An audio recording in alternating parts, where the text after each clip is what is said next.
இன்று நடைபெற்ற தமிழ்நாடு சட்டமன்றத்திலே ஆளும் அரசு முதலமைச்சர் கொண்டு வந்த நம்பிக்கை கோரும் தீர்மானத்திலே அனைத்து இந்திய அண்ணா திராவிட முன்னேற்ற கழகத்தின் சார்பாக நாங்கள் 25 பெரும்பான்மை சட்டமன்ற உறுப்பினராக கொண்ட அனைத்து இந்திய அண்ணா திராவிட முன்னேற்ற கழகம் இன்றைக்கு ஆளும் தமிழக வெற்றி கழகத்தின் தலைவர் மாண்புமிகு திரு விஜய் தலைமையிலான அரசுக்கு ஆதரவாக இன்றைக்கு வாக்களித்திருக்கிறோம். சில சிறுபான்மை சட்டமன்ற அனைத்து இந்திய அண்ணா திராவிட முன்னேற்ற சிறுபான்மை சட்டமன்ற உறுப்பினர்கள் எதிர்த்து வாக்களித்திருக்கிறார்கள். இது தொடர்பாக முன்னாள் முதலமைச்சர் இன்றைக்கு எடப்பாடி பழனிசாமி அவர்கள் சில பத்திரிகை வாயிலாக சில கருத்துக்களை சொல்லியிருக்கிறார். நான் பொதுச் செயலாளர், அனைத்து இந்திய அண்ணா திராவிட முன்னேற்ற கழகத்தின் பொதுச் செயலாளராக இருக்கிறேன். என்னால் நியமனம் செய்யப்பட்ட பொதுச் செயலாளரால் நியமனம் செய்யப்பட்ட கொறடா உத்தரவை மீறி வாக்களித்திருக்கிறார் என்று சொல்கிறார். இதுவே முற்றிலும் தவறான ஒரு கருத்து. சட்டப்பூர்வமாக சட்ட ரீதியாகவும் முழுமையான தவறான ஒரு கருத்தை இன்றைக்கு பொதுவெளியிலே தெரிவித்திருக்கிறார். பொதுச் செயலாளர் கொறடாவை நேரடியாக நியமனம் செய்ய முடியாது. சட்டமன்றம் புதிதாக தேர்ந்தெடுக்கப்பட்ட சட்டமன்ற உறுப்பினர்கள் ஒரு இயக்கத்திலே இப்போ அனைத்து இந்திய அண்ணா திராவிட முன்னேற்ற கழகம் எடுத்துக்கொண்டால் தேர்ந்தெடுக்கப்பட்ட 47 சட்டமன்ற உறுப்பினர்கள் சட்டமன்ற குழு கூட்டம் நடைபெற வேண்டும். அந்த சட்டமன்ற குழு கூட்டத்திலே சட்டமன்ற குழு தலைவர் தேர்ந்தெடுக்கப்பட வேண்டும், துணைத் தலைவர் தேர்ந்தெடுக்கப்பட வேண்டும், கொறடா தேர்ந்தெடுக்கப்பட வேண்டும். இதுதான் சட்டம், இதுதான் மரபு, இதுதான் இதுவரை நடந்திருக்கிறது.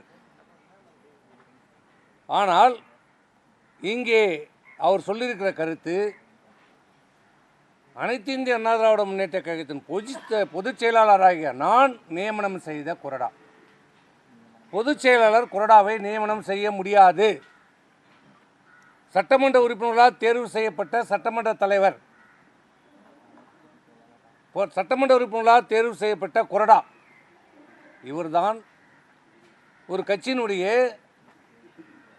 கொள்கை முடிவுகளை இந்த சட்டமன்றத்தில் எப்படி செயல்பட வேண்டும் என்பதை சொல்கின்ற போது அந்த தேர்ந்தெடுக்கப்பட்ட கொறடா அனைத்து சட்டமன்ற உறுப்பினர்களுக்கும் உத்தரவுகளை கொடுப்பார். இதுதான் நடைமுறை. எல்லா கட்சியிலையும் அதான் நடைமுறை, சட்டமன்றத்திலையும் அதுதான், நாடாளுமன்றத்திலையும் அதுதான் நடைமுறை. ஆனால் இன்றைக்கு புதிதாக ஒரு விளக்கத்தை அவர் கொடுத்து கொண்டிருக்கிறார். அவருக்கு தெரியாததில்லை, புரியாததில்லை. ஏற்கனவே பணியாற்றியிருக்கிறார். தன்னுடைய பலவீனத்தை, தங்களுக்கு ஆதரவு இல்லை என்பதை மறைப்பதற்காக இப்படி தவறான ஒரு தகவலை இன்றைக்கு சொல்லி இருக்கிறார். இன்னொன்று, நான் சட்டமன்ற உறுப்பினர்களால் தேர்வு செய்யப்பட்டேன் என்று சொல்லியிருக்கிறார். அது முற்றிலும் பொய், தவறு, உண்மைக்கு புறமான செய்தி, அப்பட்டமான பொய், வடிகட்டிய ஜம்மு காலத்தில் வடிகட்டிய பொய். அவர் சொல்கின்ற சட்டமன்ற உறுப்பினருடைய கையெழுத்தை பெற்றதாக சொல்லுகின்ற அந்த 47 பேர் எப்போ, எங்கே, எதற்காக பெற்றார் என்று அவரால் சொல்ல முடியுமா? எப்போது சட்டமன்ற கூட்டம் நடைபெற்றது, எந்த தேதியிலே நடைபெற்றது, எங்கே நடைபெற்றது, தீர்மானம் நிறைவேற்றினார்களா? அந்த தீர்மானம் இப்போ 47 பேர் சட்டமன்ற உறுப்பினர்கள் கையெழுத்து போட்டு கொடுத்ததாக சொல்கிறார்கள். அப்படி என்றால் அந்த தீர்மானம் நோட்டிலே அந்த தேதியிலே எந்த தேதியிலே நடைபெற்றது, என்ன அஜெண்டா வைக்கப்பட்டது, என்ன தீர்மானம் நிறைவேற்றப்பட்டது, அந்த தீர்மான புக்கிலே இந்த 47 சட்டமன்ற உறுப்பினர்களும் கையொப்பம் இட்டிருக்கிறார்களா என்பதை அவருக்கு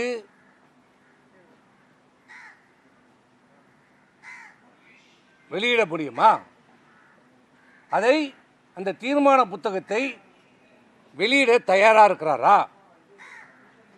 உங்கள் பக்கம் நியாயம் இருந்தால், தைரியம் இருந்தால், உண்மையாக இருந்தால் அந்த தீர்மானத்தை காப்பியை வெளியிட முடியுமா? 47 சட்டமன்ற உறுப்பினர்கள் கலந்து கொண்டு அந்த தீர்மான புத்தகத்திலே கையெழுத்து இட்டதை எந்த தேதியிலே எந்த இடத்திலே கலந்து கொண்டு என்ன தீர்மானம் நிறைவேற்றப்பட்டது, அந்த தீர்மானத்தை நாங்கள் ஏற்றுக்கொண்டோம் என்று கையொப்பமிட்ட அந்த பிரதியை காட்ட முடியுமா? ஏனென்றால் காட்ட முடியாது. ஏனென்றால் அப்படி ஒரு கூட்டமே நடைபெறவில்லை.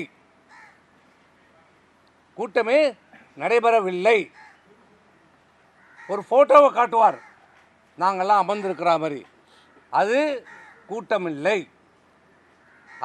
அதுதான் நாங்கள் கடைசியாக அவரை சந்தித்து பேசிய போது அவர் சொன்ன கருத்து, எங்களுக்குள் ஏற்பட்ட வாக்குவாதம், அப்போ எடுக்கப்பட்ட படம். சரி, படத்தை காட்டட்டும், ஆனால் நோட்டை காட்ட முடியுமா, கையொப்பத்தை காட்ட முடியுமா? அப்போ நீங்கள் கேட்கலாம், இந்த 47 பேர் எங்கே கையொப்பம் பெற்றார்கள் என்று. அது வேறு நோக்கத்திற்காக வேறு இடத்திலே அனைத்து சட்டமன்ற உறுப்பினர்களும் பாண்டிச்சேரியிலே தங்க வைக்கப்பட்டிருந்த போது, உங்களுக்கு எல்லோருக்கும் தெரியும், அன்றைக்கு முன்னாள் முதலமைச்சர் அவர்கள் பாண்டிச்சேரிக்கு சென்றார். இரவு நேரத்தில் சென்றார், வேகமாக சென்றார், யாரையும் அழைக்காமல் சென்றார். போய் கையெழுத்தை பெற்றார், தனித்தனியாக பெற்றார். அன்றைக்கு அந்த பாண்டிச்சேரியிலே நடைபெற்ற அந்த விடுதியிலே என்ன பேசினார், என்ன சொன்னார் தெரியுமா? அதை சொல்ல அவர் தயாராக இருக்கிறாரா? என்ன சொன்னார்? கையெழுத்தை பெறுவதற்கு என்ன சொல்லி கையெழுத்தை பெற்றார்? நான் மேலே பேசிவிட்டேன், மேலே சம்மதம் சொல்லிவிட்டார்கள், நாம் ஆட்சி அமைக்கிறோம், நான் முதலமைச்சராக ஆகப் போகிறேன், திமுக நமக்கு வெளியிலிருந்து ஆதரவு தருகிறது, திமுக ஆதரவோடு அனைத்து இந்திய அண்ணா திராவிட முன்னேற்ற கழகம் எடப்பாடி பழனிசாமியாக நான் என் தலைமையிலே ஆட்சி அமையப் போகிறது, நீங்களெல்லாம் அமைச்சராகலாம் என்று ஆசை வார்த்தைகளை கூறினார் என்று அன்றைக்கே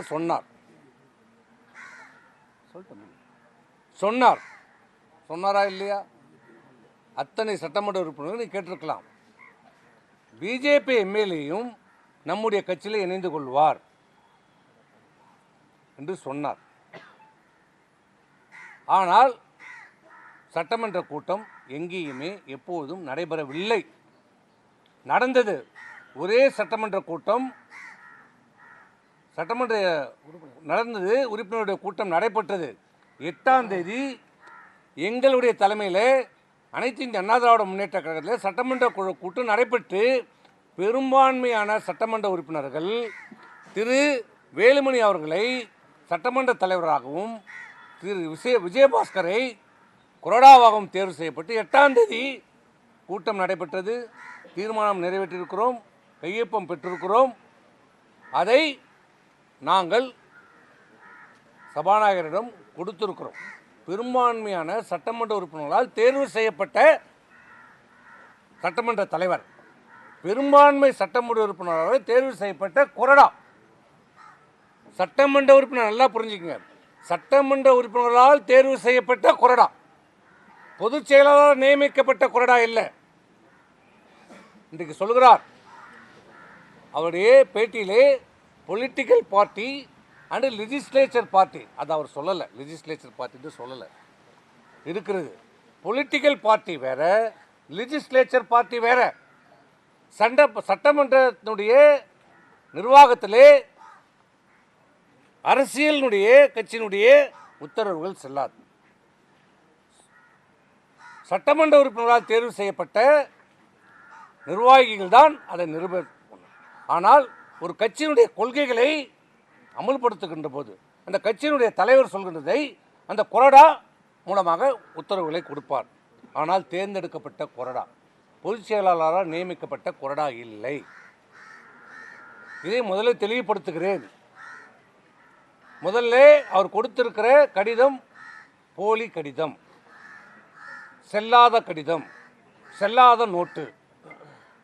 அவர் 47 பேர் என்னை ஆதரிக்கிறார்கள் என்று சொல்லி ஒரு கடிதத்தை சபாநாயகரிடம் கொடுத்திருக்கிறார். நாங்கள் எங்களை ஆதரிக்கிறார்கள் என்று சொல்லி 27 சட்டமன்ற உறுப்பினர் கையொப்பங்களை பெற்று நாங்கள் கொடுத்தோம். புதிதாக தேர்வு செய்யப்படுகிற சட்டமன்றத்திலே அந்த கட்சியினுடைய உறுப்பினர் ஒரு கட்சியினுடைய உறுப்பினராக தேர்வு செய்யப்பட்டு சபாநாயகரிடம் கொடுத்த பிறகு சபாநாயகர் அது அங்கீகரிக்கப்பட வேண்டும். இப்போ திமுகவில் கொடுத்துருக்குறாங்க, எதிர்க்கட்சி தலைவர் மாண்புமிகு உதயநிதி ஸ்டாலினை தேர்ந்தெடுத்துக்கிறாங்க, அவர் அங்கீகரிச்சிருக்கிறார். அதேமாரி காங்கிரஸில் தேர்ந்தெடுத்திருக்கிறாங்க, விடுதலை சிறுத்தையில் தேர்ந்தெடுத்திருக்கிறாங்க. ஒவ்வொரு கட்சியிலையும் தேர்ந்தெடுக்கப்பட்ட நிர்வாகிகள் பட்டியலை கொடுத்திருக்கிறார்கள், அங்கீகரிக்கப்பட்டிருக்கிறது. இன்றைக்கு திமுக, காங்கிரஸ், விடுதலை சிறுத்தை, கம்யூனிஸ்ட் எல்லாரும் கடிதமும் இன்னைக்கு அங்கீகரிக்கப்பட்டிருக்கிறது. பாட்டாளி மக்கள் கட்சி ஒன்றை தவிர, அண்ணா திமுக, அனைத்து இந்திய அண்ணா திராவிட முன்னேற்ற கழகத்தை தவிர இன்று வரை, இந்த நிமிடம் வரை அங்கே நிர்வாகிகள் பட்டியல் அங்கீகரிக்கப்படவில்லை. என்ன காரணம்?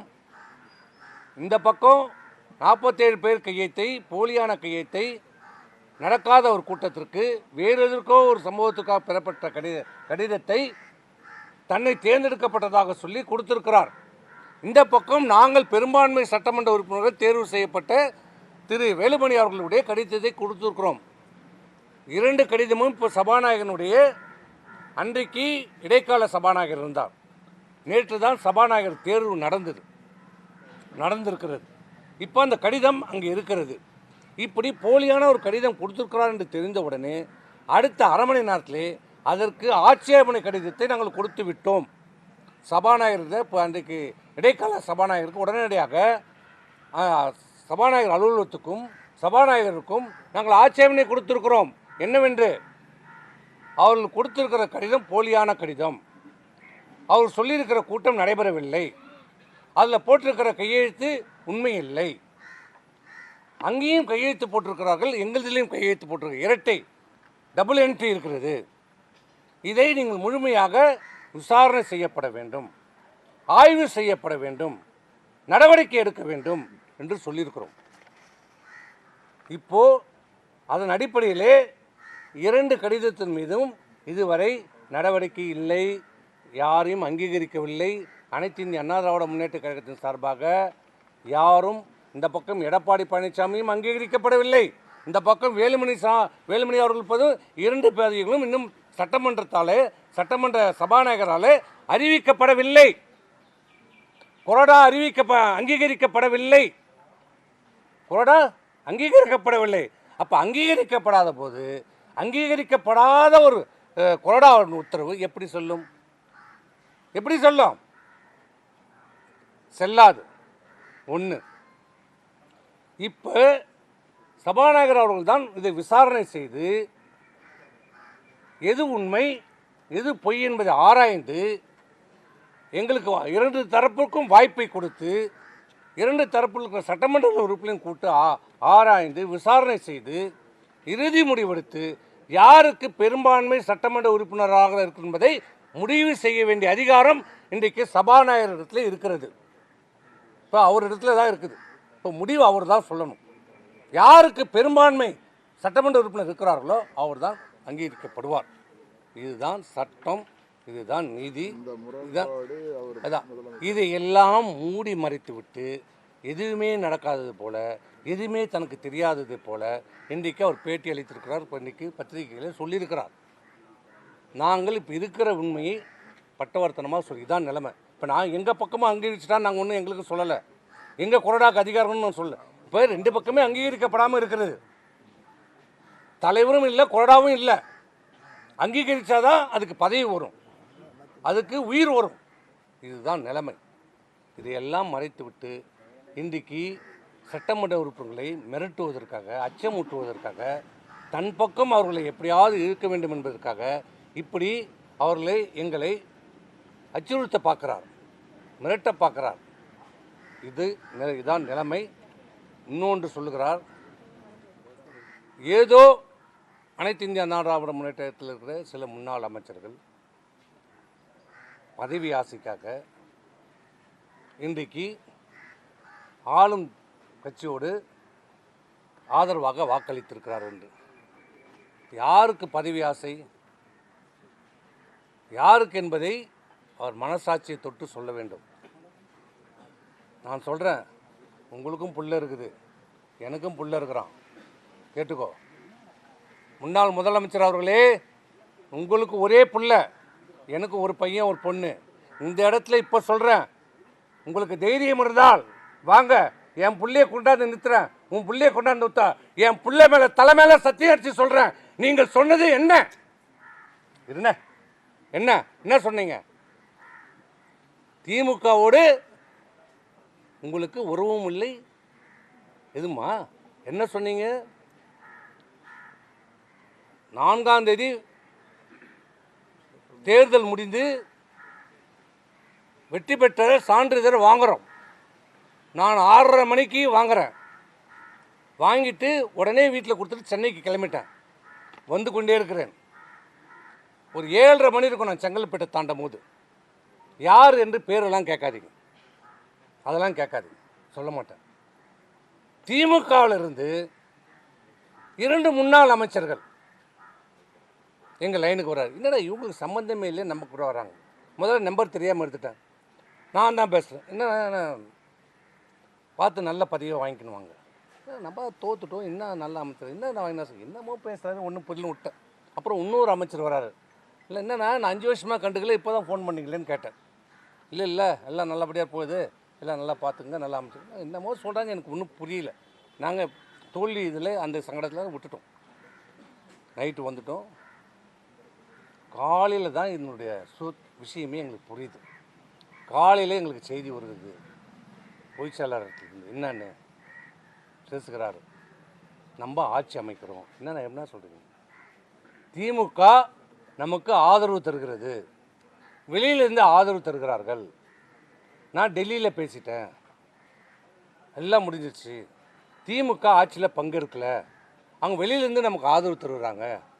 அந்த கூட்டணியில் இருக்கிறவங்களுக்கு மட்டும் ஒரு அமைச்சர் கொடுங்க, மீதி எல்லாம் நீங்கள் எடுத்துங்க, நமக்கு ஒரு 25 அமைச்சர்கள் கிடைக்கும். நான் கேட்டேன், இது எப்படின்னா, இந்த இயக்கம் ஆரம்பிக்கப்பட்டது எதனால? திமுகவை எதிர்த்து தொடங்கப்பட்ட இயக்கம். திமுக ஒரு தீய சக்தி, அது அழிக்கப்பட வேண்டும் என்று சொல்லி தொடங்கப்பட்ட இயக்கம். புரட்சித் தலைவர் எம்ஜிஆரால் தொடங்கப்பட்ட இயக்கம் அனைத்து இந்திய அண்ணா திராவிட முன்னேற்ற கழகம், தொண்டரால் தொடங்கப்பட்ட இயக்கம்.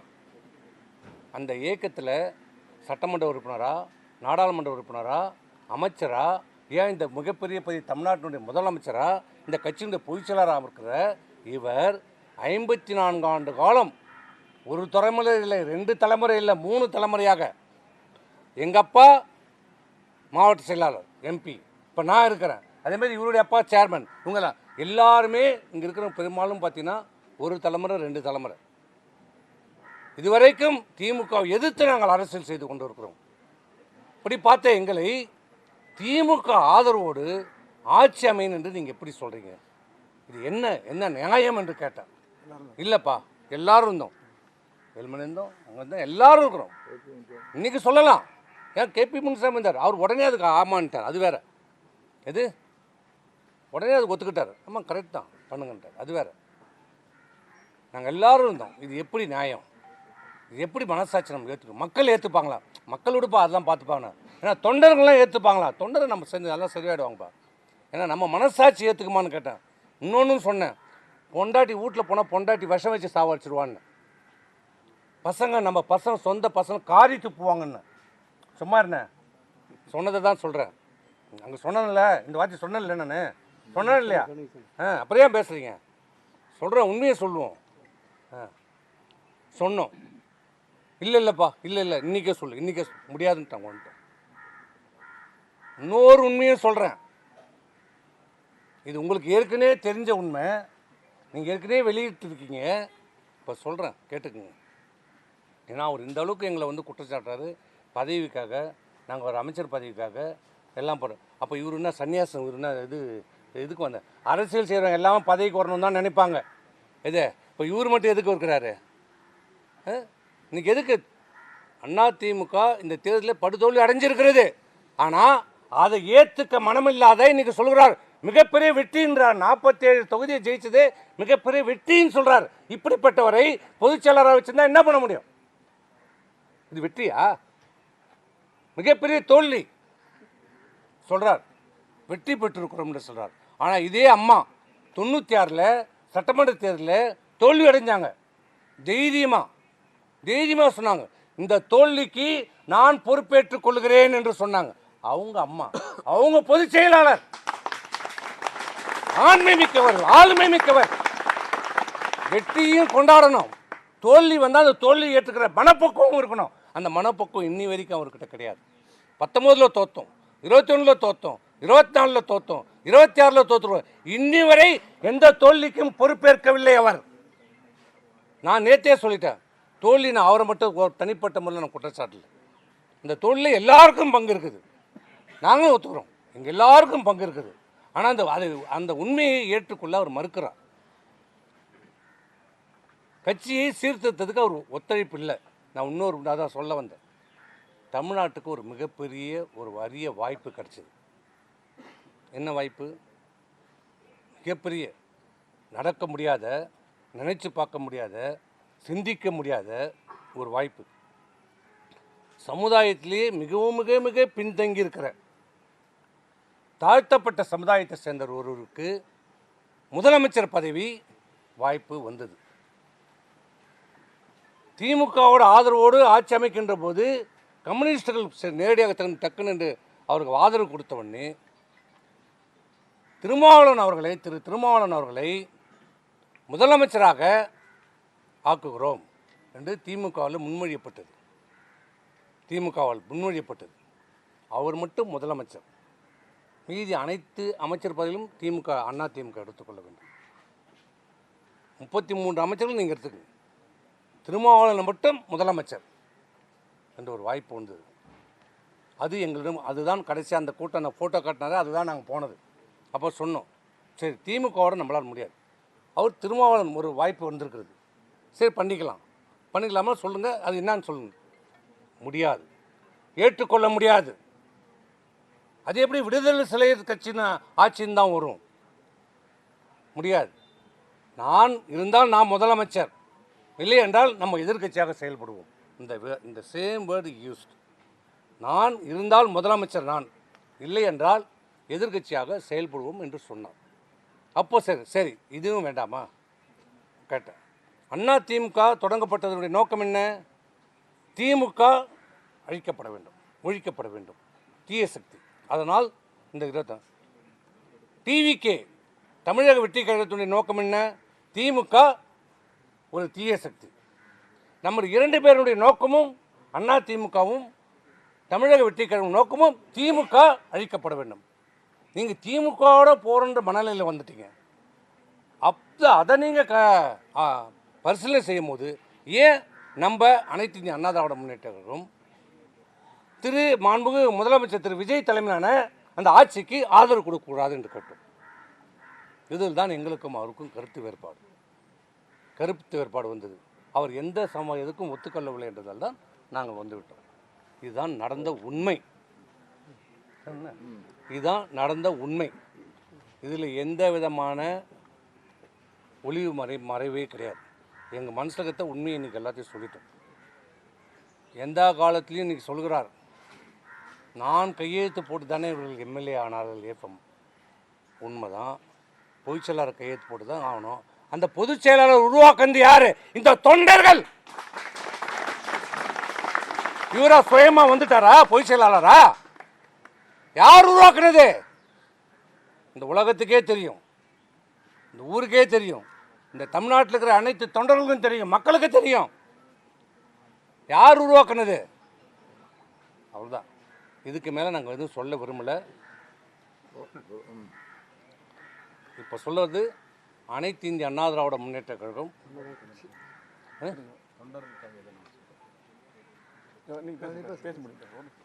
அனைத்து இந்திய அண்ணா திராவிட முன்னேற்ற கழகம் எங்களுடைய தலைமையிலான அனைத்து இந்திய அண்ணா தலைமையிலான நாங்கள் இன்றைக்கு சட்டமன்றத்தில் பெரும்பான்மை உறுப்பினர் இன்றைக்கு ஆதரித்து வாக்களித்திருக்கிறோம். ஒரே நோக்கம், ஒரே எண்ணம். என்ன காரணம் என்றால் எங்களுடைய நோக்கமும் ஆளும் டிவிகேவுடைய நோக்கம் ஒன்று தான். திமுக அப்புறப்படுத்த வேண்டும், திமுக அகற்றப்பட வேண்டும். இதே ஒரே நோக்கம், ஒரே காரணத்திற்காக தான் இன்னைக்கு அனைத்து இந்திய அண்ணா திராவிட முன்னேற்ற கழகம் டிவிகே இந்த ஆட்சிக்கு ஆதரவு அளித்திருக்கிறோம். இதுதான் ஒவ்வொரு அடிமட்ட தொண்டனுடைய உயிர் நாடி. அவன் ரத்த நரம்பு எல்லாம் திமுக எதிர்ப்பிலே வாழ்ந்தது. அதுதான் எங்களுக்கு. இதை தவிர்த்து வேறு எந்த நோக்கமும் இல்லை, வேறு எந்த இதுவும் கிடையாது. ஆகவே இன்றைக்கு தவறான செய்திகளை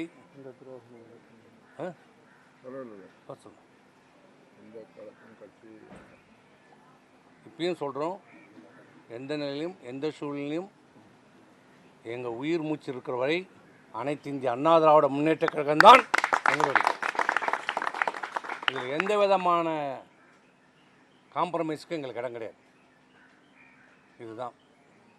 அதிமுக யார் வசம் இருக்கிறது சார்? நீங்க உங்க அனைத்து இந்திய அண்ணா திராவிடம் இன்னைக்கு அவரும் சொல்லிட்டார், நாங்களும் சொல்லிட்டோம்.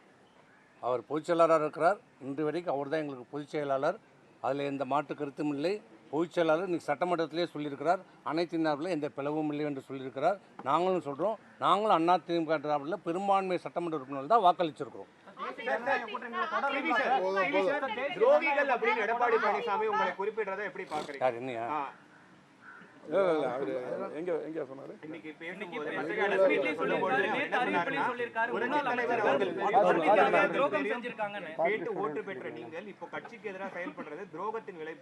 சரி, இல்லை இது துரோகம்னா ரைட். இதை ஒரு துரோகம்னு சொல்கிறாருன்னா திமுகவோட போகணும்னு சொன்னார். அப்புறம் அது எது?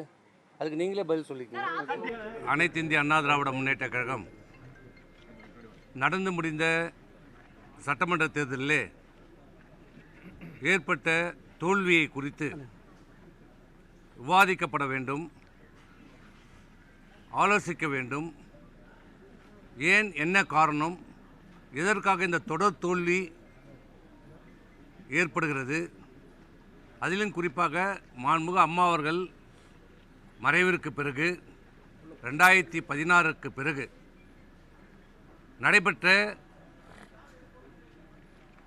நாடாளுமன்ற தேர்தலாகட்டும், சட்டமன்ற தேர்தலாகட்டும், இடைத்தேர்தலாகட்டும், உள்ளாட்சி தேர்தலாகட்டும், தொடர்ந்து தோல்வியை நாம் சந்தித்து கொண்டு வருகிறோம். அதிலையும் குறிப்பாக இன்றைக்கு பொதுச் செயலாளராக பொறுப்பேற்று வகித்து கொண்டிருக்கிற திரு எடப்பாடி பழனிசாமி அவர்கள் பொறுப்பேற்ற பிறகு தொடர் தோல்வி மட்டுமில்லை, ஒரு தோல்விக்கு அப்புறம் அந்த தோல்வியிலிருந்து ஒன்று வெற்றி வர வேணும், இல்லை அந்த தோல்வியை விட கொஞ்சம் கூடுதலாக நாம் இடங்களை பெற்றிருக்க வேண்டும். ஆனால் தேர்தலுக்கு தேர்தல் தோல்வி ரொம்ப கடுமையாக கீழே சென்று கொண்டிருக்கிறோம். இன்றைக்கு அனைத்து இந்திய அண்ணா திராவிட முன்னேற்ற கழகம் டாக்டர் புரட்சித் தலைவர் எம்ஜிஆர் அவர்கள் ஆரம்பித்த இந்த இயக்கம் என்ன நோக்கத்திற்காக ஆரம்பிக்கப்பட்டதோ அடிப்படை கொள்கை அடிப்படை அண்ணா திராவிட முன்னேற்ற கழகத்தினுடைய அடிப்படை கொள்கை தீய சக்தி திராவிட முன்னேற்ற கழகம் ஒழிக்கப்பட வேண்டும், தமிழகத்திலிருந்து அப்புறப்படுத்த வேண்டும் என்ற ஒரே கொள்கையில் ஆரம்பிக்கப்பட்ட இயக்கம்தான் அனைத்து இந்திய அண்ணா திராவிட முன்னேற்ற கழகம். அந்த கொள்கையை ஏற்று இந்த இயக்கத்தில் இணைந்த லட்சக்கணக்கான தொண்டர்கள் தங்களுக்கு இன்னுயிரை கொடுத்திருக்கிறார்கள், உழைப்பை கொடுத்திருக்கிறார்கள். 33 ஆண்டு காலம் ஆட்சி கட்டளையில் அமர வைத்திருக்கிறார்கள் இந்த தொண்டர்கள். அப்படிப்பட்ட இயக்கத்தை புரட்சித் தலைவர் எம்ஜிஆருக்கு பிறகு இந்த இயக்கத்தில் மிகப்பெரிய ஒரு சோதனை ஏற்பட்ட போது தனியாளாக நின்று இந்த இயக்கத்தை கட்டி காப்பாற்றி மீண்டும் எம்ஜிஆருடைய ஆட்சியை நிறுவியவர் டாக்டர் அம்மா அவர்கள், புரட்சித் தலைவர் அம்மா அவர்கள். தோல்வி வரலாம், ஒரு இயக்கத்திலே வெற்றி தோல்வி என்பது சகஜம், அதை நாங்கள் ஏற்றுக்கொள்கிறோம். அதில் எந்த மாற்று கருத்தும் இல்லை. தோல்வி பெறாதவர்களே இல்லை, தலைவர்களும் தோற்றிருக்கிறார்கள், இயக்கமும் தோற்றிருக்கிறது. ஏன் நம்முடைய அனைத்து இந்திய அண்ணா திராவிட முன்னேற்ற கழகம் 1996 இன்றைக்கு ஏன் தோல்வியடைந்தேன் என்று கேட்டால், இன்றைக்கு இருக்கிற பொதுச் செயலாளர் சொல்கிறார், ஏன் அதிமுக தோற்கவில்லையா, 96 தோற்கவில்லையா, 2006 தோற்கவில்லையா? ஆமாம், அதிமுக தோற்றிருக்கிறது, தோற்றம். ஆனால் தோற்ற இயக்கத்தை மீண்டும் ஆட்சி கட்டில் உட்கார வைக்கிற தகுதியும் திறமையும் அந்த தலைவர்களுக்கு இருந்திருக்கிறது, புரட்சித் தலைவர் அம்மாவுக்கு இருந்திருக்கிறது. இந்த இயக்கம் தொடங்கிய காலத்திலிருந்து மிகப்பெரிய தோல்வி இந்த அதிமுகவுடைய சரித்திரத்திலே மிகப்பெரிய தோல்வி 1996 நடந்த சட்டமன்ற தேர்தலிலே வெறும் 4 சட்டமன்ற உறுப்பினர்களை பெற்ற இயக்கம் அனைத்து இந்திய அண்ணா திராவிட முன்னேற்ற கழகம். மாண்புமிகு அம்மா அவர்களே தோல்வி அடைந்தார்கள். அம்மா மீது வழக்கு பதிவு செய்து அம்மா சிறையில் அடைக்கப்பட்டார்கள். அன்றைக்கு இந்த இயக்கம் இருக்குமா இருக்காதா என்று ஒரு நிலைமை ஏற்பட்ட போது மாண்புமிகு அம்மா அவர்கள் சொன்னார்கள், ஒரு தலைவருக்கு என்ன பெருமை, ஒரு தலைவருக்கு என்ன தகுதி, வெற்றியில மட்டும் தன் வெற்றி பெற்றால் என்னால் தான் வெற்றி பெற்றது என்று சொல்கிற தலைவர் இல்லை. தோல்வி அடைந்தாலும் அந்த தோல்வியை ஏற்று அந்த தோல்விக்கு நான் தான் காரணம், அதை ஏற்றுக்கொள்கிறேன் என்று சொல்கிற தலைவர் தான் உண்மையான தலைவர். தொண்டர்களை காட்டிவிட்டு நிர்வாகிகளை காட்டிவிட்டு தான் தப்பித்துக் கொள்ள ஒருவர் தலைவர் இல்லை.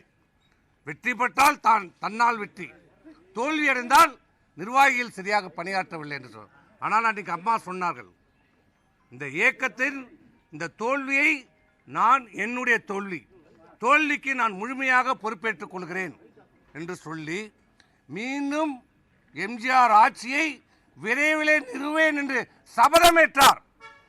சொன்ன போது 2 ஆண்டு காலம் இந்த அனைத்து இந்திய அண்ணா திராவிடம் இருக்குமா இருக்காதா என்று சொல்லிய காலகட்டத்திலே அம்மா மீது பல்வேறு வழக்குகளை தாக்கல் செய்யப்பட்ட போது, அம்மாவை சிறையில் அடைத்த போதும் இதையெல்லாம் தாங்கிக் கொண்டு ஒரு தனி மனிதனாக இந்த இயக்கத்தினுடைய பொதுச் செயலாளராக இந்த அனைத்து இந்திய அண்ணா திராவிட முன்னேற்ற கழக கோடிக்கணக்கான தொண்டர்களை காப்பாற்றப்பட வேண்டும் என்ற ஒரே நோக்கத்தில் நின்று அன்றைக்கு இந்த இயக்கத்தை 1998 நடைபெற்ற சட்டமன்ற தேர்தலிலே நாடாளுமன்ற தேர்தலிலே மிகப்பெரிய ஒரு வெற்றியை தேடி கொடுத்த தலைவர் மாண்புமிகு அம்மா அவர்கள். அந்த வெற்றி எப்படி வந்தது? வெற்றி பெற்றால் ஆணவம் அகம்பாவம், தோல்வியடைந்தால் போய் பதுங்கிக் கொள்வது, இரண்டுமே இல்லை. ஒரு இயக்கம் தோல்வியடைந்து விட்டது, அது எப்படி வெற்றி பெற வைக்க வேண்டும் என்று ஈகோ தன்னுடைய கௌரவம் பார்க்காமல் நான் தான் உயர்ந்தவன், என்னை விட உயர்ந்தவர்கள் யாரும் இல்லை, என்னை தேடிதான் எல்லாரும் வர வேண்டும் என்றே ஒரு நிலைப்பாடு இல்லாமல் இந்த இயக்கம் எம்ஜிஆர் அவர்களால் தொடங்கப்பட்ட இயக்கம் வெற்றி பெற வேண்டும் என்ற ஒரே நோக்கம் அம்மாவுக்கு அன்னைக்கு என்ன செய்தார்கள்? 1998 நாடாளுமன்ற தேர்தலில் வெற்றி பெற வேண்டும் என்பதற்காக மிகப்பெரிய ஒரு கூட்டணியை அமைத்தார்கள். அமைத்தது மட்டுமில்ல, எல்லா கூட்டணி தலைவர் வீட்டுக்கும் படியேறி சென்றார்கள். அம்மா கௌரவம் பார்க்கல. நான் முதலமைச்சராக இருந்தவர், இந்த கட்சியினுடைய மிகப்பெரிய கட்சியினுடைய பொதுச் செயலர் என்ற கௌரவம் பார்க்கவில்லை. கம்யூனிஸ்ட் எல்லாருக்கும் போனாங்க, பாரதிய ஜனதா கட்சிக்கு போனாங்க, பாட்டாளி மக்கள் கட்சியுடைய நிறுவனர் தலைவரை போய் நேரடியாக பார்த்தார்கள், வைகோவை நேரில் சென்று பார்த்தார்கள். குறுகிய மெத்தப்படிக்கட்டில் ஏறி குறுகிய மெத்தப்படிக்கட்டில் ஏறி போய் பார்த்தாங்க. எந்த அசௌகரியம் பார்க்க ஒரே நோக்கம், அம்மாவுடைய நோக்கம், இந்த இயக்கம் வெற்றி பெற வேண்டும், இரட்டைலை வெற்றி பெற வேண்டும் என்ற ஒரே நோக்கத்தில் அனைத்து தலைவர்கள் வீட்டுக்கும் தானே சென்று பார்த்து அந்த கூட்டணி மிகப்பெரிய ஒரு கூட்டணியை அமைத்து அந்த தேர்தலில் வெற்றியை பெற்று தந்த பெருமை மாண்புமிகு அம்மா அவர்களுக்கு உண்டு. ஆனால் இன்னைக்கு என்ன நிலைமை? வீடு தேடி வந்த தலைவர்களே எனக்கு தேவையில்லை, நீங்கள் வேண்டாம், நீங்க 1/2% ஓட்டு, 1.5% ஓட்டு, 3% ஓட்டு வைத்திருக்கலாம், நமக்கு தேவையில்லை, நான் வெற்றி பெறுவேன், 210 தொகுதியில் வெற்றி பெறுவேன் என்று சொல்லி ஒரு ஏசி ரூம் அறையில் உட்கார்ந்து கொண்டு வந்த தலைவர்கள் எல்லாம் விரட்டி அடைத்த தலைமையை இன்றைக்கு நாம் பெற்றிருக்கிறோம். இன்றைக்கு அவர்கள் எல்லாம் அரவணைத்திருந்தால் இன்றைக்கு தமிழக வெற்றி கழகமாகட்டும், கடைசி நேரத்தில் கூட நம்முடைய அனைத்து இந்திய அண்ணா திராவிட முன்னேற்ற கழகத்திலே கூட்டணி அமைப்பதற்கு அவர்கள் தயாராக இருந்த போதும் நாங்களும் சென்று அவர்களுடன் கூட்டணி வைத்தால் நம்ம மிகப்பெரிய வெற்றியை பெறலாம் என்று சொன்னபோது எங்களை எல்லாம் எடுத்தெறிஞ்சு பேசிவிட்டு, எனக்கு தெரியும், உனக்கு என்னப்பா தம்பி தெரியும், எனக்கு தெரியும், நான் பார்த்துக் கொள்கிறேன், நீங்கள் போங்கள், 200 தொகுதியில் நாம் வெற்றி பெறுகிறோம், நான் சர்வே எடுத்து விட்டேன் சொன்னாரே கோசம் இதுவரை அந்த சர்வே என்ன என்பதை எந்த நிர்வாகிகளுக்கும் காட்டதில்லை. எந்த மாவட்டம் என்ன சொன்ன, ஒரு சர்வே எடுத்தால் இப்போ என்னுடைய விழுப்புரம் மாவட்டத்தில் எடுக்கிறார். எதுக்காக சர்வே எடுக்கிறோம்? எங்கே பலமாக இருக்கிறோம், எங்கே பலவீனமாக இருக்கிறோம், எங்கே பணியாற்ற வேண்டும் என்பதற்காக தான் எடுக்கிறோம். அப்போ அது எங்களிடம் பகிர்ந்தாதானே இந்த பகுதியிலே உங்களுக்கு பலமாக இருக்கிறது, இந்த பகுதியில் பலவீனமாக இருக்குது, இதை போய் பாருங்கள் சொன்னால் தான் எங்களுக்கு தெரியும். அதை தாம் பாக்கெட்டுக்குள்ளே வைத்துக்கொண்டு யாரை வைத்து எடுத்தார்? இந்த இயக்கம் தொண்டர்களுடைய இயக்கம், தொண்டர்களால் தொடங்கப்பட்ட ஒரு இயக்கம், குடும்பத்தின் ஆதிக்கம் இல்லாத ஒரு இயக்கத்தை தான் நாங்கள் இதுவரை இந்த 50 ஆண்டு காலமாக பார்த்தோம். என்றைக்கு இவரை கழகத்தினுடைய பொதுச் செயலாளராக தேர்ந்தெடுத்தோமோ அன்றைக்கே இது ஒரு குடும்பத்தின் பிடியிலே சென்று விட்டது. இன்றைக்கு மாமன் என்கிறார், மச்சான் என்கிறார், பிள்ளை என்கிறார். யார் அவர்கள்? இந்த இயக்கத்துக்கு உழைத்தார்களா, பாடுபட்டார்களா? முதலில் உங்களை பொதுச் செயலர் ஆக்குவதற்கு அவருடைய பங்கு என்ன? இன்னைக்கு நீங்கள் பொதுச் செயலராக உங்களை நாங்கள் எல்லாம் உட்கார வைத்த பிறகுதான் இவர்கள் எல்லாம் உங்களுக்கு கண்ணு தெரிகிறதா? ஆனால் இப்படி இந்த இயக்கம் இதுவரை இன்றைக்கு அவர் பேட்டி கொடுக்கின்ற போது கூட 47 தொகுதியிலே நாம் வெற்றி பெற்றிருக்கிறோம், இதுவே மிகப்பெரிய வெற்றி என்று சொல்கிறார் என்றால் தமிழகத்துடைய மக்களும் அனைத்து இந்திய அண்ணா திராவிட முன்னேற்ற தொண்டர்களும் புரிந்து கொள்ள வேண்டும். அம்மா அவர்கள் 2வது முறையாக புரட்சித் தலைவர் அவர்கள் வெற்றி பெற்ற பிறகு தொடர் வெற்றி. அந்த வெற்றியை இதுவரைக்கும் தமிழ்நாடு அரசியலிலே எந்த தலைவரும் இதுவரை பெறவில்லை. தலைவருடைய மறைவிற்கு பிறகு யாரும் 2வது முறையாக வெற்றி பெறவில்லை. அந்த சாதனையை முறியடித்து 2016 மீண்டும் ஆண்ட இயக்கமே, மீண்டும் வெற்றி பெற்ற இயக்கம் அனைத்து இந்திய அண்ணா திராவிட முன்னேற்ற கழகத்தினுடைய சாதனை மாண்புமிகு அம்மா அவர்கள் சாதித்து நம்ம கிட்ட வெற்றி பெற்று ஆட்சியும் கட்சியும் கொடுத்து விட்டு நிறைவாக நமக்கு வெற்றி பெற்று கொடுத்தாங்க. ஆனால் இன்னைக்கு என்ன நிலைமை? அதற்கு பிறகு இந்த இயக்கத்துடைய நிலைமை என்ன? அந்த வெற்றி கோட்டை நம்ம நெருங்க முடிந்ததா? 12 தேர்தலில் 20%, 19%, 21 தேர்தலில் 65 இடங்கள் அதிமுக, 24 பல தொகுதியிலே டெபாசிட் எழுந்திருக்கிறோம். அதிமுக சரித்திரத்திலே முதல் படுதோல்வி 2024 தேர்தலிலே பல தொகுதியிலே டெபாசிட் எழுந்திருக்கிறோம். 3வது இடம் சென்றோம். அப்போதும் புரிந்து கொள்ளவில்லை. சொன்னோம். அன்றைக்கு 2024 நாடாளுமன்ற தேர்தலில் தன்னிச்சையாக முடிவெடுத்து இவர்கள் யாரும் வேண்டாம். அன்றைக்கு எல்லோரும் சொன்னோம், பாரதிய ஜனதாவோட கூட்டணி வைக்கலாம் என்று ஒரு கருத்து இருந்தது. அதை காது கொடுத்து கூட கேட்கவில்லை. எனக்கு தெரியும், இனி எந்த காலத்திலையும் பாரதிய ஜனதாவோடு ஒட்டோ உறவோ இல்லை என்று சொன்னார். அது உங்களுக்கும் தெரியும், அதிமுக தொண்டர்கள் அனைவருக்கும் தெரியும், எல்லாருக்கும் தெரியும். பலமுறை அவர் சொல்லியிருக்கிறார், உங்களுக்கு தெரியும். தேர்தலுடைய முடிவு படுதோல்வியை நாம் சந்தித்தோம். ஒரு அடிப்படை விஷயம் நாடாளுமன்ற தேர்தல் என்றால் யாருக்கு?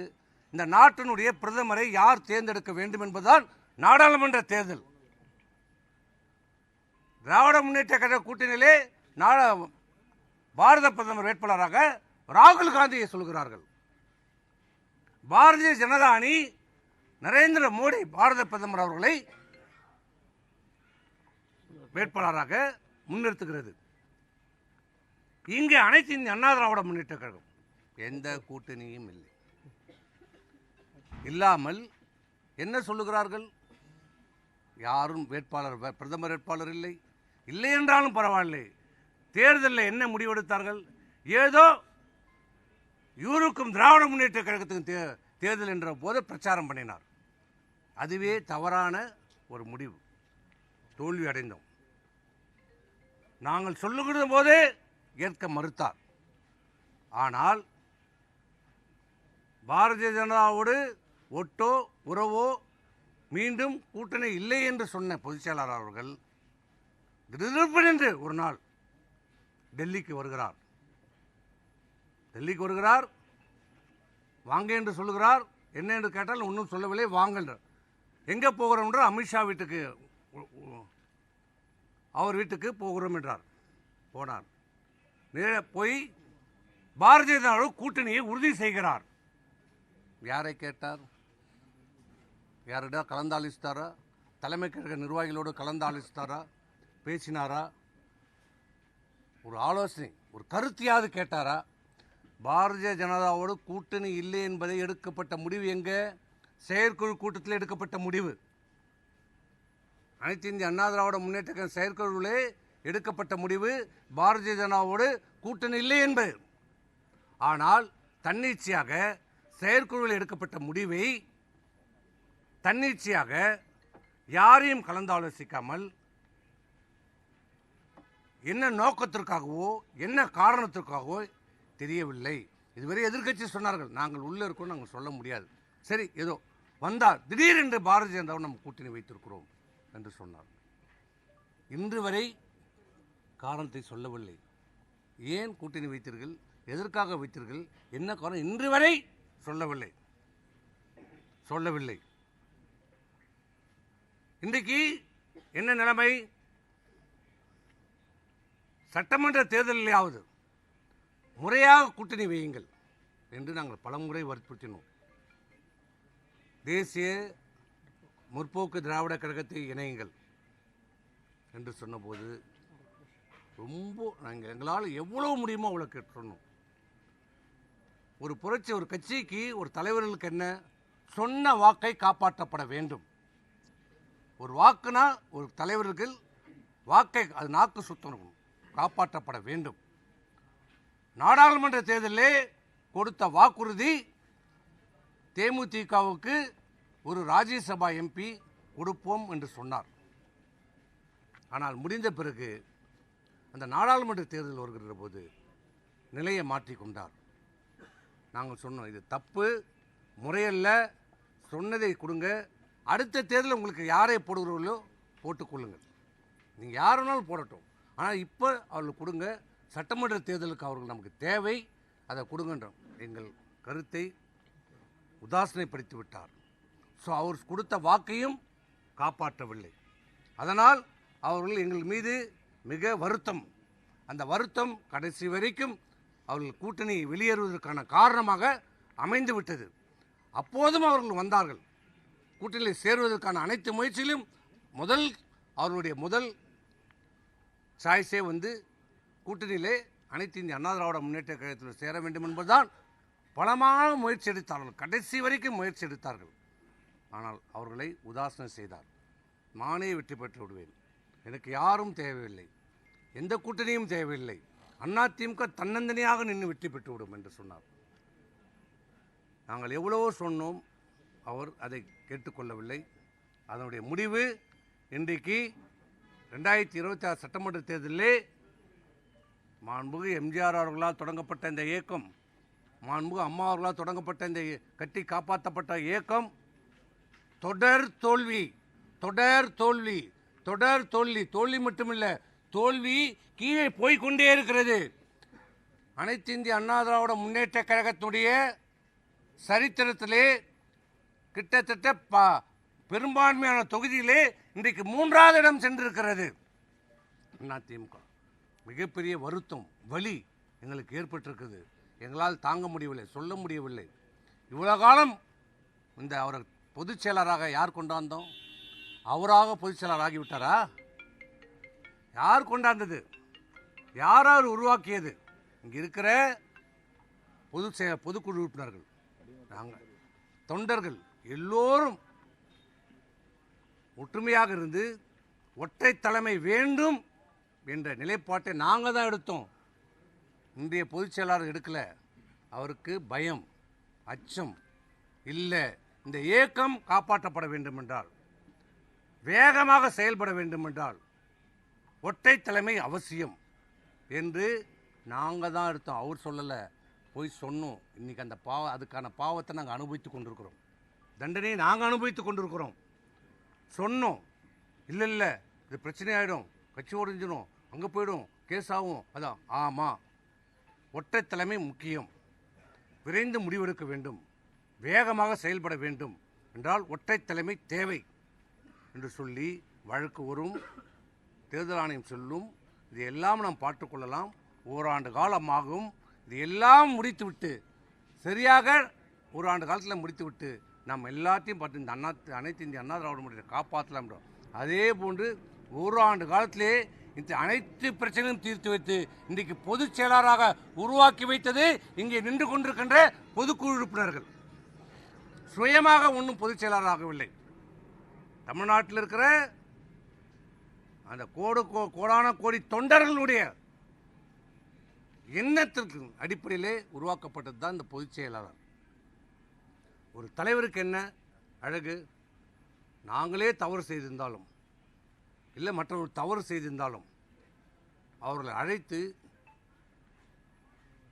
அவர்களை திருத்தி, இல்லை ஏதாவது தவறான பழி சொன்னாலும் சொல்லி முதலிலே அவரை திருத்துவதற்கான நடவடிக்கைகளை மேற்கொண்டும். அதுதான் ஒரு தலைவருக்கு அழகு. இந்த இயக்கத்தை அப்படியே கட்டுக்கோப்பாக கொண்டு சொல்ல வேண்டும். இன்னும் மேன்மேலும் இதை வளர்க்க வேண்டும், இன்னும் உறுப்பினர்களே சேர்க்க வேண்டும், இன்னும் பல்வேறு இயக்கத்தில் இருக்கிற தலைவர்களை கொண்டு வந்து சேர்க்க வேண்டும். அதுக்கு நேர்மாறாக உலகத்தில் அனைத்து கட்சியிலும் இருக்கிற செயல்பாடுக்கு நேர்மாறாக இந்த அதிமுகவில் மட்டும்தான் ஒரு அதிசயம் நடந்துட்டு இருந்தது. இவர் பொதுச் செயலாளராக பொறுப்பேற்ற இந்த 4 ஆண்டு காலத்திலே அவர் செய்திருக்கிற ஒரே பணி, சிறப்பான பணி, நல்ல பணி, நீக்குவது நீக்குவது நீக்குவது நீக்குவது நீக்குவது. அவருக்கு தெரிந்த ஒரே வார்த்தை, ஒரே செயல், என்றால் சிறைவாசம், ஏன் என்றால் வனவாசம் என்பது போல. ஏன் என்று கேட்டால் அடிப்படை உறுப்பினர் நீக்கப்படுகிறார், எதற்கு என்று கேட்டால் கட்சி பதவி நீக்கப்படுகிறார். இதை தவிர என்ன செய்திருக்கிறார்? என்ன நடந்தது? நீ கடவுள் என்ன பண்ணார்? நீங்கள் நீக்கினவங்கெல்லாம் இன்றைக்கி சட்டமன்றத்தில் உறுப்பினராக போயிட்டாங்க. நீங்கள் யாரை நீக்கணும் அவருக்கே நீங்கள் கையெடுத்து கும்பிட்டு இன்றைக்கி சபாநாயகர் ஆகிட்டார். நாங்கள் எவ்வளோ வேண்டணும். அவர் எங்ககிட்ட சொன்னார், எனக்கு எந்த விதமான நிபந்தனையும் கிடையாது, எனக்கு தலைவர் ஆரம்பித்த இயக்கம்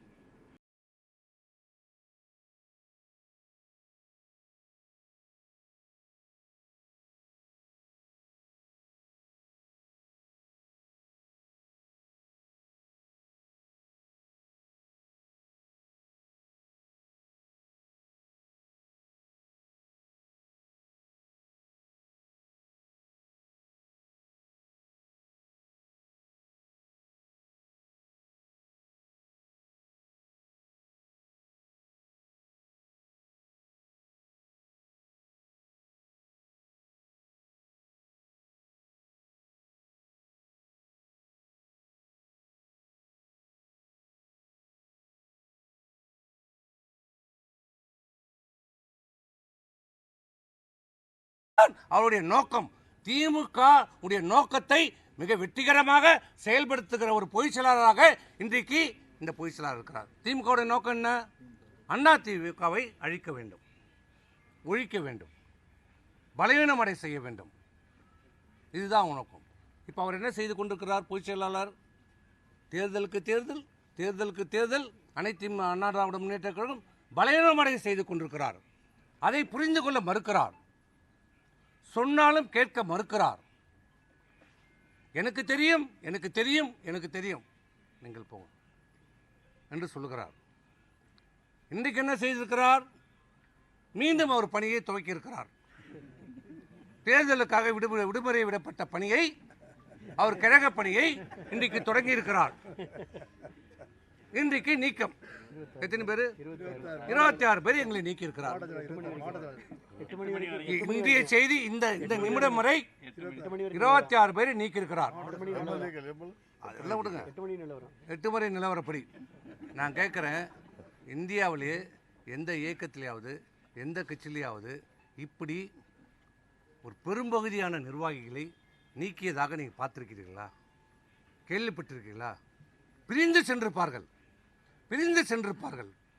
நீக்கியதாக அறிவித்திருக்கிறார். இவருக்கு யார் அந்த அதிகாரத்தை கொடுத்தது? இவருக்கு எங்கிருந்து அந்த அதிகாரம் வருகிறது?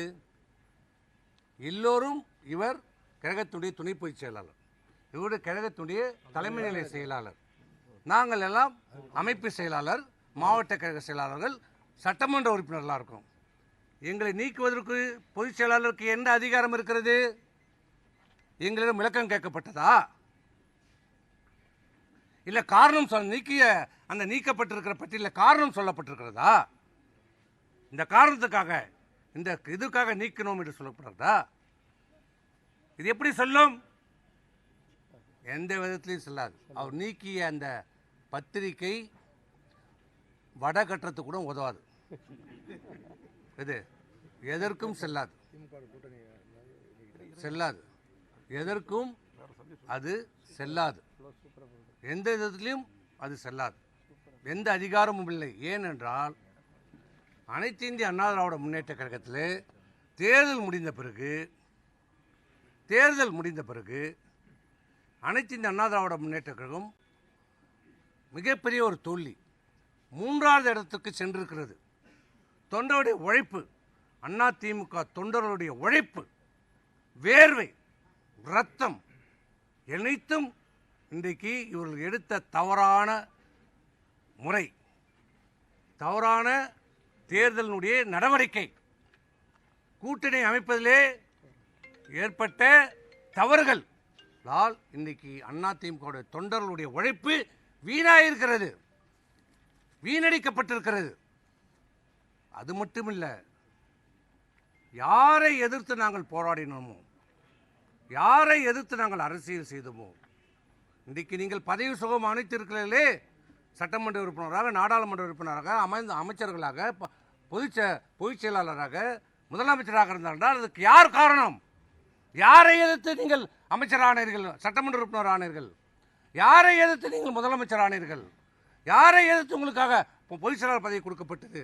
திமுக அப்புறப்படுத்தப்பட வேண்டும் என்ற ஒரே எண்ணம் கோடான கோடி அனைத்து இந்திய அண்ணா திராவிட முன்னேற்ற கழக தொண்டனுடைய பிரதிபலிப்பாக தான் உங்களை உட்கார வச்சிருக்கிறோம்.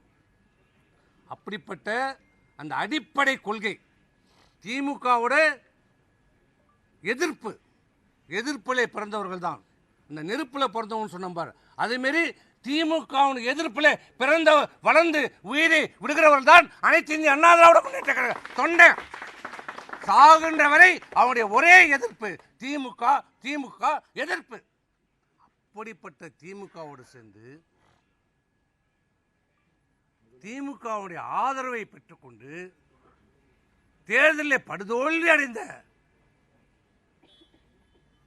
பொதுச் செயலாளர் நான் முதலமைச்சராக ஆதரவு தருகிறார்கள். திமுகவுடைய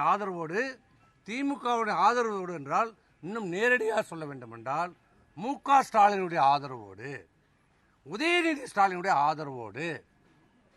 ஆதரவோடு நான் முதலமைச்சராக பதவியேற்க உள்ளேன்.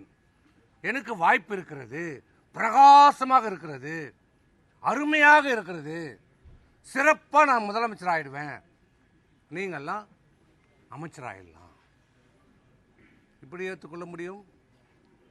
அனைத்து இந்திய அண்ணா திராவிட முன்னேற்ற கழகத்தினுடைய அடிப்படை கொள்கை, constitution of the party, it violates the constitution of the ADMK party constitution.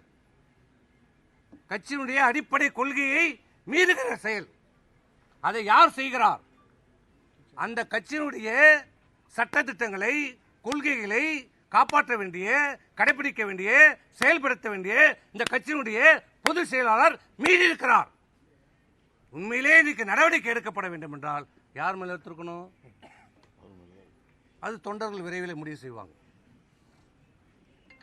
அதனால்தான் நாங்கள் சொன்னோம், இது ஏற்றுக்கொள்ள முடியாது.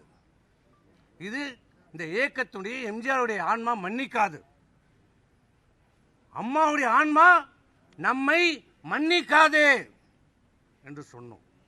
ஆனால் அதை ஏற்க மறுக்கவில்லை. அவர் காது கேட்க மறுத்து விட்டது. அவருக்கு பதவி ஆசை கண்ணை மறைத்து விட்டது. குடும்ப உறுப்பினர்களுடைய கட்சியை விட தான் குடும்ப உறுப்பினர்களுடைய நலனை பார்த்து விட்டார். அதன் மீது அவர் அக்கறை கொண்டு விட்டார். அதனால் இனி இவரிடம் பேசி எந்த பயனும் இல்லை என்ற நிலைப்பாடு எடுத்தார். அதை விட இன்னொரு வாய்ப்பு வந்தது. இந்த தமிழ்நாட்டுக்கு இதுவரை கிடைக்காத, இனியும் கிடைக்க முடியாத ஒரு வாய்ப்பு தலித் சமுதாயத்தை சேர்ந்த ஒரு முதலமைச்சர் ஆகும். அந்த ஒரே காரணத்துக்காக அதை நாங்கள் ஏற்றுக்கொண்டோம். ஒரு தலித் சமுதாயத்தை சேர்ந்த முதலமைச்சர் ஆகட்டும், வரட்டும் என்று எங்களுக்கு அதில் சில முரண்பாடுகள் இருந்தாலும், ஆனால் ஒரு தலித் சமுதாயத்தை சேர்ந்தவர் முதலமைச்சர் ஆகட்டும் என்ற நிலைப்பாட்டில் அதை சொன்னோம், அதை வற்புறுத்தினோம். அதை நடைமுறைப்படுத்துங்கள், அதையாவது ஏற்றுக்கொள்ளுங்கள். முடியாது, நான் தான் முதலமைச்சராகுவேன், அதை ஏற்றுக்கொள்ள முடியாது. ஒரு தலித் சமுதாயத்தை சேர்ந்த முதலமைச்சராவதை நான் ஏற்றுக்கொள்ள முடியாது. இன்னும் அவர் சொன்ன வார்த்தைகள்லாம் சொன்னால் நல்லா இருக்காது. அது பல்வேறு பிரச்சனைகளுக்கு வழிவகுத்து விடும். அதை நான் சொல்ல விரும்பவில்லை. சமுதாயத்துக்குள்ளே ஒருவரை முட்டிவிட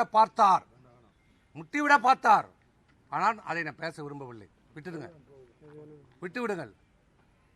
ஆனால் தான் முதலமைச்சரானால் போதும் என்று சொன்னார். இதை நாங்கள் ஏற்றுக்கொள்ளவில்லை.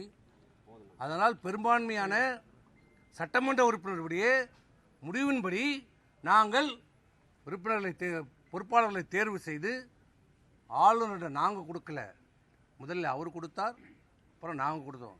எப்போ அந்த சபாநாயகரிடம் கொடுத்தோம், எப்போ ஆளுநர் சபாநாயகரிடம் கொடுத்தோம், எப்போ கொடுத்தோமோ அப்போதே கட்சியிலே முரண்பாடுகள் வந்துவிட்டது, கருத்து வேறுபாடு வந்துவிட்டது, பிளவை நோக்கி சென்று கொண்டிருக்கிறது என்ற நிலை உருவாகிவிட்டது. எப்போ கருத்து வேறுபாடு, கொள்கை வேறுபாடுக்குள்ள கட்சிக்குள்ளே வந்துடுதோ அன்றைய தேதியிலிருந்து பொதுச் செயலாளருக்கான அதிகாரம் முழுமையாக பறிக்கப்பட்டு விட்டது.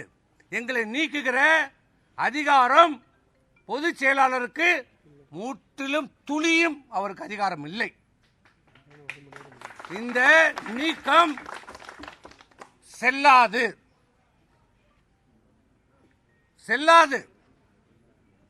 அவருக்கு அந்த அதிகாரம் இல்லை. நாங்கள் ஏனென்றால் நாங்கள் பொதுவெளியிலே சொல்லிவிட்டோம், இந்த தேர்தலுக்கான தோல்வியை விவாதிக்க வேண்டும், பேச வேண்டும், என்ன காரணம் இதை ஆராய வேண்டும், இந்த இயக்கத்தை வலுப்படுத்துவதற்கு என்ன நடவடிக்கை எடுக்க வேண்டும் என்று அதற்காக பொதுக்குழுவை கூட்டுங்கள் என்று உங்களிடம் கோரிக்கை வைக்கப்பட்டு விட்டது. அதற்கு பிறகு பொதுக்குழுவை கூட்டுங்கள் என்று சொன்னது பிறகு எங்களை நீக்குவது என்பது சட்டத்துக்கு, கழக சட்ட விதிகளுக்கு முரணானது, புறம்பானது. ஏனென்று நீக்கிறீர்கள்? பொதுக்குழு கூடினால் நாங்கள் வரக்கூடாது, கேள்வி கேட்கக்கூடாது என்ற ஒரே நோக்கம். அதுதான் பொதுக்குழுவிலே நாங்கள் கலந்து கொள்ள கூடாது என்று. நீங்க என்ன கடவுளே தடுத்தாலும் பொதுக்குழுவிலே நாங்கள் கலந்து கொள்வோம். இது எங்க கட்சி, அனைத்து இந்திய அண்ணா திராவிட முன்னேற்ற கழகம் என்பது எங்கள் உயிர், எங்க ரத்தம். பொதுக்குழுவிலே எங்களை கலந்து கொள்வதில் நீங்கள் இல்லை, யாராலும் தடுக்க முடியாது. நாங்கள் தான் எந்தெந்த பொறுப்பில் இருந்தோமோ நாங்கள் தான். உங்களை மாரி எடுத்தோம் கவுத்தோம் என்றோ, யாரையும் தேவையில்லை என்றோ நாங்கள் நினைக்க மாட்டோம். எங்களுக்கு தேவை இந்த அனைத்து இந்திய அண்ணா திராவிட முன்னேற்ற கழகம் ஒற்றுமையாக இருக்க வேண்டும், ஒன்றாக இருக்க வேண்டும், பலமாக இருக்க வேண்டும், வலுப்பெற வேண்டும். மீண்டும் தேர்தலிலே வெற்றி பெற்று மாண்புமிகு எம்ஜிஆர் ஆட்சி, அம்மாவுடைய ஆட்சி அமைய வேண்டும் என்பதுதான் எங்களுடைய ஒரே கொள்கை, ஒரே சிந்தனை.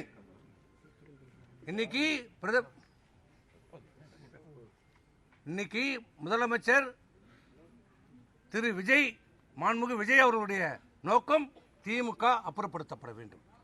அண்ணா திமுக கொள்கை திமுக அப்புறப்படுத்தப்பட வேண்டும். இந்த ஒரே காரணத்துக்காக தான், இந்த ஒரே நோக்கத்திற்காக தான் இணைந்து பயணிப்போம் என்று சொன்னோம். வேற எந்த நோக்கமும் இல்லை. ஆக இன்றைக்கு அவர் எடுத்திருக்கிற பொதுச்செயலாளர் என்ற முறையிலே எடுத்திருக்கிற இந்த முடிவு தவறு, செல்லாது. இதை கழக தொண்டர்கள் ஏற்றுக்கொள்ள மாட்டார்கள், ஏற்றுக்கொள்ளவும் வேண்டாம். தெளிவாக இருங்கள். அனைத்து இந்திய அண்ணா திராவிட முன்னேற்ற தொண்டர்களும் நிர்வாகிகளும் நம்பிக்கையோடு இருங்கள், தைரியமாக இருங்கள், உற்சாகமாக இருங்கள். விரைவிலே இந்த அனைத்து இந்திய அண்ணா திராவிட முன்னேற்ற கழகம் எழுச்சி பெறும், பலம் பெறும். மீண்டும் அம்மாவுடைய ஆட்சி அமையும். நம்பிக்கையோடு இருங்க, தைரியமாக இருங்க. ஆகவே அண்ணா திமுக தொண்டை என்னைக்கு மனம் தளர மாட்டாங்க. நம்பிக்கையா இருப்பான், தைரியமா இருப்பான். தலைவர்களுக்கு தான் தொலைந்துருவாங்க. இது நாங்க என்ன சொன்னோம்? 2024 நாடாளுமன்ற தேர்தலில் நாங்கள் தோல்வி அடைஞ்சோடனே ஒரு கட்டத்தில் நாங்கள் உண்மையை சொல்றோம், இப்பயும் உண்மையை பேசுறோம். இரட்டை தலைமை இருந்தபோது அந்த இரட்டை தலைமை இந்த இயக்கத்திற்கு வலு சேர்க்கவில்லை, இயக்கனுடைய வளர்ச்சிக்கு அது பயன் தரவில்லை. ஒற்றை தலைமை வேண்டும் என்று சொன்னோம், நாங்கள் தான் சொன்னோம். நான் சொன்னோம் இல்லைன்னு மறுக்கலை. அதுக்காக போராடணும், எல்லாமே பண்ணோம். அவங்ககிட்ட சமாதானம் பேசணும், அந்த சமாதானம் ஒத்து வரல. அப்புறம் வேறு வழி இல்லை, ஒற்றை தலைமையை இவர் மீது இந்த நம்பிக்கையின் பேரில் நாம் கொண்டாடணும். அந்த நம்பிக்கை இன்னைக்கு பொய்த்து விட்டது. ஆனால் 2024 தேர்தலில் நாங்கள் தோல்வியடைந்த உடனே யாரெல்லாம் நாங்கள் எதிர்த்தோமோ, இந்த இயக்கம் வலுப்பெற வேண்டும், இந்த இயக்கம் வெற்றி பெற வேண்டும் வேண்டுமென்றால் பிரிந்தவர்கள் அனைவரும் ஒன்று சேர வேண்டும். இந்த இயக்கத்துக்காக ஒரு காலத்தில் உழைத்தவர்கள் எல்லாம் ஒன்று சேர்க்க வேண்டும் என்று நாங்கள் முயற்சி எடுத்தோம். நாங்கள் 6 பேர் போனோம். இன்றைக்கி தான் சொல்கிறேன், கேட்டுங்க. இது வரைக்கும் 2024 அவர் வீட்டில் போய் பார்த்துட்டு வந்ததுக்கப்புறமும் இன்னி வரைக்கும் நான் பேசுனதில்லை. நாங்கள் யாருமே, திரு செங்கோட்டையனை கூட அவர் நீக்கினதுக்கு அப்புறம் தான் பேசினார். நாங்கள் யாருமே பேசல. பேசிட்டு வந்து வெளியில் நாங்கள் சொன்ன வார்த்தை, நம்ம சொன்னோம், கோரிக்கையை அவர் ஏற்கலை. ஆனால் நம்ம இப்படி போகணும், பேசணுன்றது வெளியில் தெரிய வேணாம், பத்திரிகைக்கு தெரிய வேணாம். அது நம்ம கட்சிக்கு பலவீனப்படுத்தி விடும். எந்த இடத்துலையும் எந்த நேரத்துலையும் நம்ம பேசக்கூடாது முடிவு எடுத்தோம். இன்னி வரைக்கும் நாங்கள் தெளிவாக இருந்தோம். ஆனால் இவர் தான் பொதுச்செயலாளர் தான் அப்பப்போ அவர்களை சும்மா இருக்கணும், ரோட்டில் போகிறோன்னா வம்பு கீத்துட்டே இருந்தார். யார்? நாங்கள் வேண்டாம்னோம். அவர் தான் நீக்கிட்டீங்க, அவர் போயிட்டாரு, விட்டுருங்க. அவர் ஏங்க பேசுறீங்க? அவர் ஊரில் போய் தான் அங்கே பேசுறது, எங்கே பேசக்கூடாதோ அங்கே போய் பேசுறது, எங்கே பேசணுமோ அங்கே பேசுறது இல்லை. இப்படி நாங்கள் சொன்னோம், கேட்கல. 24 போனோம். இந்த இயக்கம் தோல்வி அடைஞ்சிச்சு. நம்ம மீண்டும் வெற்றி பெறணும், ஜெயிக்கணும்னா 2020 சட்டமன்ற தேர்தலில் ஜெயிக்கணும்னா எல்லாரும் இணைங்க, எல்லாரும் இணைங்க. டிடி தினகரன், திருமதி சசிகலா, ஓபிஎஸ், வைத்திலிங்கம் எல்லாரையும் இந்த இயக்கத்தில் யாரெல்லாம் போனாங்களோ எல்லாரும் நம்ம இணைப்போம், எல்லாரும் சேர்ந்தோம். ஆனால் அன்றைக்கு நடந்ததை சொன்னால் நல்லா இருக்காது, நாகரிகமாக இருக்காது, விட்டுருங்க. ஆனால் நாங்கள் சொன்னதை அவர் ஏற்றுக்கொள்ளவில்லை.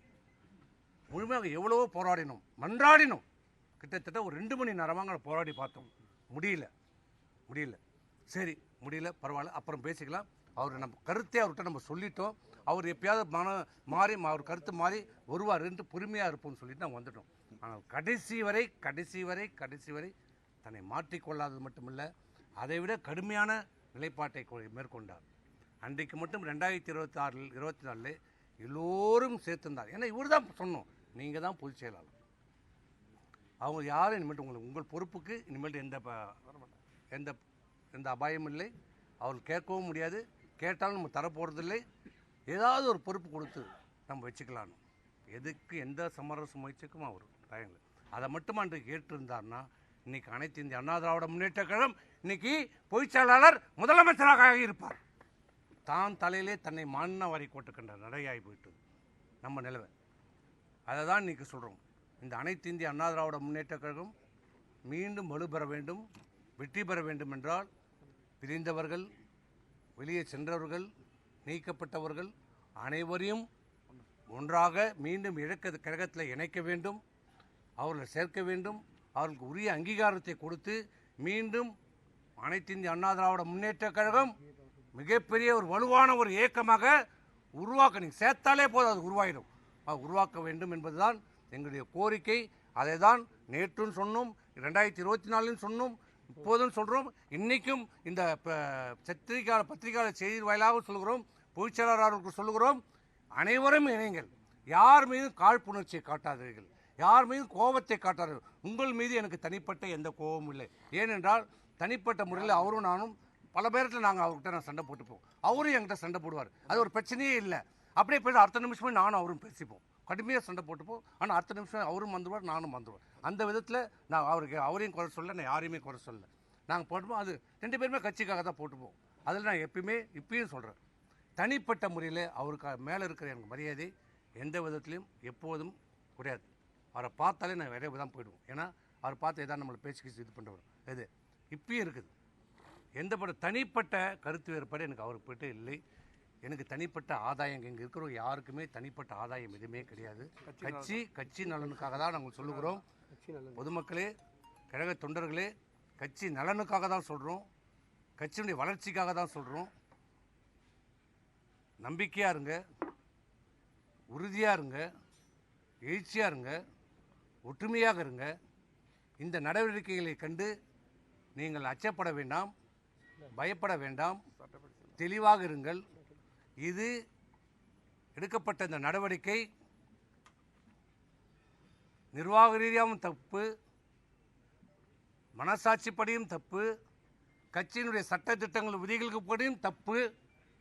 ஆகவே இது செல்லாது, அமலுக்கு வரவில்லை. நாங்கள் அவரவர்கள் பொறுப்பிலே அப்படியே நாங்கள் இருக்கிறோம். நாளைக்கு ஒரு பேட்ச் வரலாம், நாளைக்கு ஒரு பேட்ச் வரலாம். அதனால அது எதை பற்றி கவலைப்படாதீங்க. 2.88 கோடிக்கும் அதிகமான மக்களின் உள்ளங்களை வென்ற தந்தி டிவியின் டிஜிட்டல் தளங்கள், 1.30 கோடி யூடியூப் சப்ஸ்கிரைபர்ஸ், 48 லட்சம் Facebook ஃபாலோவர்ஸ், 31 லட்சம் Instagram ஃபாலோவர்ஸ், 23 லட்சம் X ஃபாலோயர்ஸ், 11 லட்சம் தந்தி ஆப் டவுன்லோட்ஸ், 30 லட்சம் வெப்சைட் மந்த்லி ஆக்டிவ் யூசர்ஸ், 15 லட்சம் வாட்ஸ்அப் ஃபாலோவர்ஸ். அசுரபலம் கொண்ட எங்கள் டிஜிட்டல் கரங்களில் உங்கள் விளம்பரங்களை சேர்க்க வாட்ஸ்அப் பண்ணுங்க. 8939888378. Email advttv@dttv.in.